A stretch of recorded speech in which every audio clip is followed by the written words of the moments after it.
So this whole thing about Russia, here's why it doesn't make sense, and maybe you've heard me say this before, but we used to be afraid of Russia because Russia were communists and it was an ideology and they were going to infect our country with their ideology and take it over, and they were doing it through unions, right? So that's why they would fuck up union people when the Red Scare came. But they're not communists anymore. In fact, they're capitalists, and we went and taught them how to do the shittiest form of capitalism in the world, and they're doing it now. So they're not going to try and take us over. Their ideology is exactly what our ideology is. So saying that Trump is in bed with Russia is like saying Trump's in bed with France or Italy or Norway or Brazil. It's just another, so yeah, he's in bed with another fucking criminal plutocrat. It's just regular corruption.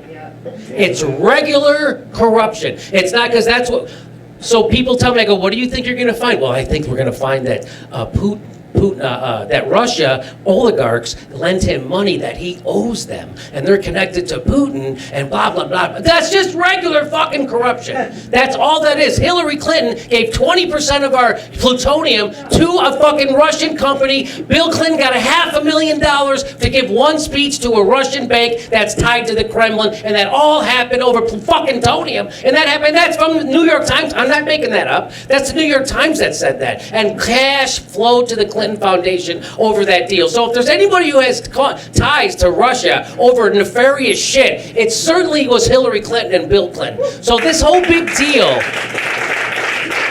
yes, Trump is probably owes money to Russian oligarchs. Yeah, that's regular corruption. Because I remember in 2012 when Mitt Romney said that Russia was our #1 geopolitical foe, everybody made fun of him. Do you remember that? I don't know if you remember. Russia. This is, without question, our #1 geopolitical foe. After all, you don't call Russia our #1 enemy unless you're still stuck in a Cold War mind warp. Governor Romney is mired in a Cold War mindset. He acts like he thinks the Cold War's still on. He's even blurted out the preposterous notion that Russia is our #1 geopolitical foe. It's somewhat dated to be looking backwards. The statements that Governor Romney makes show little understanding of what is actually going on in the 21st century. It's a really curious statement given that the Cold War has been over for some time. A throwback to the Cold War. I mean, we work with Russia all the time. He's not a dumb man, but he said something that was clearly dumb. It is an antiquated worldview. Is he trying to play Ronald Reagan here or what? What's he up to? The 1980s are now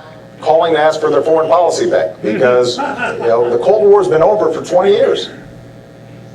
Okay, so that's what the Democrats used to say when Mitt Romney said Russia was a threat. That's what they used to say, but they don't say that shit. Now you know what they're saying. So I just wanted to play that so everybody could see. Hey, our next live Jimmy Dore show is April 24th. April 24th, live in Burbank. We do 2 shows a month, live shows, so get your tickets right down there, jimmydorecomedy.com.